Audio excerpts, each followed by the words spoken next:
नमस्कार दोस्तों, आप सब कैसे हैं। देव एजुकेशन एंड न्यूज चैनल में आपका स्वागत है। इस वीडियो में पढ़ेंगे हम स्टैटिक जीके के क्वेश्चन जो प्रतियोगी परीक्षा जैसे एसएससी हुआ, अपना एमपी पुलिस हुआ या फिर कोई यूपी पुलिस हुआ, स्टेट एग्जाम हुआ, उनमें आने की संभावना रहती है। तो आइए वीडियो को शुरू करते हैं। पहला क्वेश्चन क्या दिया है कि सिटी ऑफ जॉय किस शहर को कहा जाता है।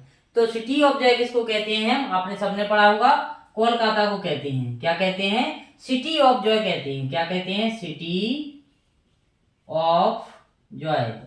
यानी कि हम बात करें कि सिटी ऑफ जॉय किस शहर को कहते हैं, तो कोलकाता को कहते हैं। इस प्रकार से आपको याद रख के चलना है। अगला क्वेश्चन क्या दिया है कि सारनाथ किस राज्य में स्थित है। तो आप जो पढ़ते रहते थे कि सारनाथ क्या है ये, तो सारनाथ किस राज्य में स्थित है, तो यूपी में है। क्या है? सारनाथ। तो सारनाथ हमें कहाँ देखने को मिलेगा? उत्तर प्रदेश में देखने को मिलेगा। इस प्रकार से इसका आंसर क्या हो जाएगा? दूसरा हो जाएगा। और सिटी ऑफ जॉय किसे कहते हैं? कोलकाता को। तो इसका आंसर तीसरा हो जाएगा। अगला क्वेश्चन दिया कि भारत रत्न की शुरुआत भारत में कब हुई। तो भारत रत्न एक ऐसा पुरस्कार है जो साहित्य के क्षेत्र में या फिर उसमें पुरस्कार दिया जाता है, साहित्य के क्षेत्र में, गायन के क्षेत्र में। इनमें कोई राशि का प्रावधान नहीं है भारत रत्न में, लेकिन इसकी शुरुआत कब हुई थी? 1954 में हुई थी। यानी भारत का सर्वोच्च जो सम्मान है वो भारत रत्न है, जिसकी शुरुआत कब हुई थी? 1954 में हुई थी। इस प्रकार से आपको याद रखकर चलना है, क्योंकि ये भारत रत्न है, इसमें कोई राशि का प्रावधान नहीं है। ये तो साहित्य के क्षेत्र में या कोई विशेष उपलब्धि होती है उसके लिए दिया जाता है, और इसकी शुरुआत 1954 में होती है। भारत के लौह पुरुष किसे कहा जाता है? तो भारत के लौह पुरुष किसे कहते हैं? हम सरदार वल्लभ भाई पटेल को कहते हैं। तो इसका आंसर क्या हो जाएगा अपना? सरदार वल्लभ भाई पटेल। अब सरदार वल्लभ भाई पटेल के बारे में हम आपको एक जानकारी देते हैं कि गुजरात में क्या है कि इनकी मूर्ति लगी हुई है। ये मूर्ति की लंबाई कितनी है, ऊंचाई? तो उनकी ऊंचाई है 182 मीटर। यानी कि बात करें कि 597 फीट की लगभग इनकी ऊंचाई है मूर्ति की। जो विश्व की सबसे ऊंची मूर्ति कौन की है? सरदार वल्लभ भाई पटेल की है, जो कहाँ है? गुजरात में है। अब इसे हम बात करें कि इसकी मीटर जो 182 क्यों ली गई है, क्योंकि गुजरात की विधानसभा में 182 सीटें हैं, तो 182 मीटर ऊंची क्या है? स्टैचू ऑफ यूनिटी बोलते हैं। अब ऐसे प्रश्न इसमें आ सकता है कि स्टैचू ऑफ यूनिटी किसे कहते हैं? सरदार वल्लभ भाई पटेल की मूर्ति को। ये किस राज्य में स्थित है? गुजरात में स्थित है। इसकी ऊंचाई कितनी है? 182 मीटर। विश्व की सबसे ऊंची मूर्ति है 182 मीटर, सरदार वल्लभ भाई पटेल की। और सरदार वल्लभ भाई पटेल को हम लौह पुरुष के नाम से जानते हैं। और बात करें कि इसकी जो स्थापना कब हुई थी, मतलब निर्माण कार्य कब शुरू हुआ था, तो 2014 से शुरू हुआ था ये स्टैचू ऑफ यूनिटी का, और 2018 के समथिंग ये क्या हुआ था, कंप्लीट हो गया था। और जो भारत के प्रधानमंत्री अभी वर्तमान में नरेंद्र मोदी जी हैं, उन्होंने इसका उद्घाटन किया था। कब किया था? 31 अक्टूबर 2018 को स्टैचू ऑफ यूनिटी का उद्घाटन किया था उन्होंने। तो ये कहाँ है? गुजरात में है। इस प्रकार से आपको याद रख के चलना है। अगला क्वेश्चन दिया है कि योजना आयोग का गठन कब हुआ। तो योजना आयोग का गठन होता है 1950 में। कब होता है? 1950 में होता है। और भारत रत्न की शुरुआत 1954 में होती है। लौह पुरुष अपने सरदार वल्लभ भाई माने जाते हैं। और सिटी ऑफ जॉय कोलकाता को कहते हैं। और इसमें दिया है कि सारनाथ कहाँ से लिया गया है? उत्तर प्रदेश से लिया गया है। इस प्रकार आपको याद रख के चलना है। मतलब एक फैक्ट के साथ साथ आप यदि दूसरा फैक्ट करेंगे तो आपको भूलने में समस्या नहीं आएगी, यानी कि याद रखने में। इस प्रकार अपना छठवां प्रश्न दिया है कि भारत में सबसे पहले जनगणना किस वर्ष हुई। यानी भारत में जनगणना सबसे पहले किस साल में हुई थी? तो 1872 में हुई थी। कब हुई? 1872 में सबसे पहले भारत की जनगणना हुई थी। ये जनगणना कितने वर्ष में होती है? 10 साल में होती है। कितने साल में? 10 साल में होती है। अब हम बात करें कि भारत की जो अंतिम जनगणना थी वो कब हुई थी? 2011 में हुई थी। अंतिम कब हुई थी? अंतिम हुई थी अपनी 2011 में। क्योंकि क्या है, 2011 में जब हुई थी तो 2021 में होना चाहिए थी।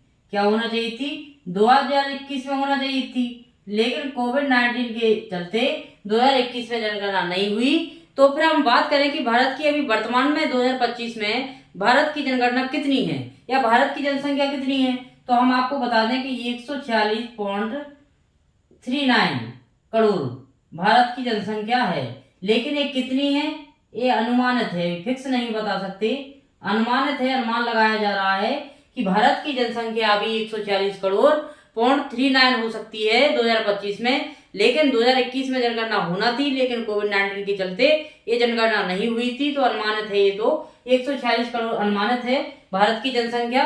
तो हमें इसमें याद रखना है कि भारत की सबसे पहले जनगणना किस वर्ष हुई थी? 1872 में हुई थी। अगला क्वेश्चन देखना है, इंकलाब जिंदाबाद का नारा किसने दिया था? तो इंकलाब जिंदाबाद का नारा किसने दिया था? अपने भगत सिंह ने दिया था। क्या बोला था? इंकलाब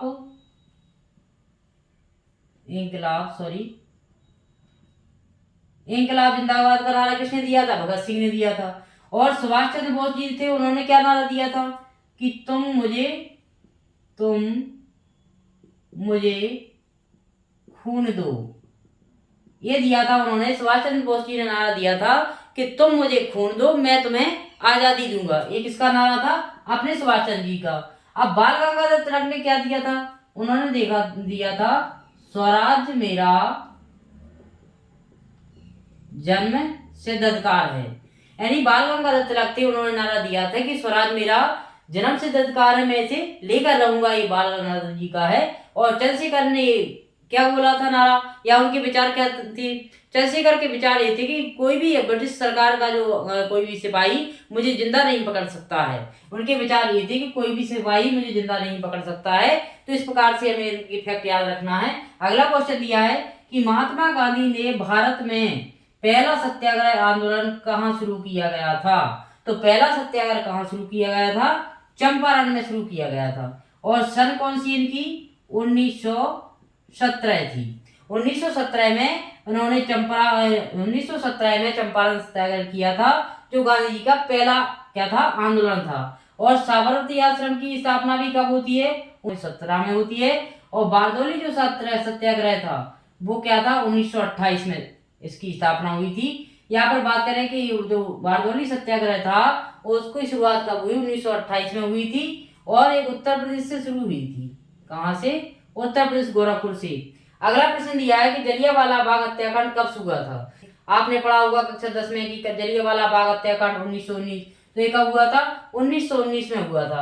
और 1917 में हमने पढ़ा है कि साबरमती आश्रम की स्थापना भी होती है और चंपारण सत्याग्रह भी होता है। 1922 में क्या होता है? चोरा चोरी कांड। क्या होता है? 1922 में चोरा चोरी कांड होता है। चोरा चोरी कांड जिसमें कुछ पुलिसकर्मी मारे गए थे। इस प्रकार से याद रखना है। अगला क्वेश्चन दिया है कि अगस्त प्रस्ताव कब शुरू किया गया था? तो आपको हम बता दें कि अगस्त प्रस्ताव था वो 1940 में शुरू किया गया था। इस प्रकार से हमें फैक्ट याद रखना है। अगला जो क्वेश्चन इसमें दिया है कि भारतीय राष्ट्रीय कांग्रेस की स्थापना कब हुई थी? तो हम आपको बता दें कि भारतीय राष्ट्रीय कांग्रेस की स्थापना 1885 में हुई थी। कब हुई थी? ये भरलाना क्वेश्चन था कि उसमें राष्ट्रीय कांग्रेस की स्थापना कब हुई थी? 1885 में हुई थी। अब इन क्वेश्चनों को हम शॉर्ट रिवीजन करेंगे कि भारत में सबसे पहले जनगणना किस वर्ष हुई? 1872 में हुई। जनगणना कितने साल में होती है? 10 साल में होती है। अंतिम जनगणना भारत में कब हुई? 2011 में हुई। 2021 में होना थी, लेकिन कोविड के चलते ये नहीं हो पाई थी। तो इस प्रकार से हम अनुमानित बताते हैं आंकड़ा कि 2025 में भारत की जनसंख्या 146 करोड़ के लगभग होगी। ये अनुमानित है। अगला क्वेश्चन दिया था कि इंकलाब जिंदाबाद का नारा किसने दिया था? तो हम आपको बता दें कि भगत सिंह ने इंकलाब जिंदाबाद का नारा दिया था। और सुभाष चंद्र बोस ने ये कहा था कि तुम मुझे खून दो, मैं तुम्हें आजादी दूंगा। बाल गंगाधर तिलक ने क्या कहा था? कि स्वराज मेरा जन्म सिद्ध अधिकार है, मैं इसे लेकर रहूंगा। और जो अपने चंद्रशेखर आजाद जी थे, उन्होंने ये बोला था कि मुझे कोई जिंदा नहीं पकड़ सकता है, ब्रिटिश पुलिस। महात्मा गांधी ने भारत का पहला सत्याग्रह कौन सा था? चंपारण। पहला सत्याग्रह चंपारण था, जो कब शुरू हुआ था? 1917 में। और साबरमती आश्रम की स्थापना भी 1917 में होती है। और बारदौली सत्याग्रह था वो 1928 में शुरू हुआ था। अब हम बात करेंगे जलियांवाला बाग की। तो जलियांवाला बाग हत्याकांड 1919 में शुरू होता है। और अगस्त प्रस्ताव की शुरुआत कब से होती है? 1940 से। और भारतीय राष्ट्रीय कांग्रेस की स्थापना 1885 में होती है। इस प्रकार से आपको याद रख के चलना है। यदि आप स्टैटिक जीके के पुराने वीडियो देखना चाहते हैं या पिछली क्लास देखना चाहते हैं तो आप हमारे प्लेलिस्ट में जाकर देख सकते हैं। यदि आपको हमारा वीडियो अच्छा लगता है तो आप कमेंट करें, शेयर करें और चैनल को सब्सक्राइब करें। Thank you for watching. बहुत बहुत धन्यवाद। यदि आप इंग्लिश ग्रामर बेसिक कमजोर है आपका, तो आप प्ले लिस्ट में जाकर इंग्लिश ग्रामर की वीडियो भी देख सकते हैं और अपना इंग्लिश ग्रामर बेसिक क्लियर कर सकते हैं। यदि आपको हमारे वीडियो अच्छे लगते हैं तो आप कमेंट करें, शेयर करें और चैनल को सब्सक्राइब करें। Thank you for watching. बहुत बहुत धन्यवाद।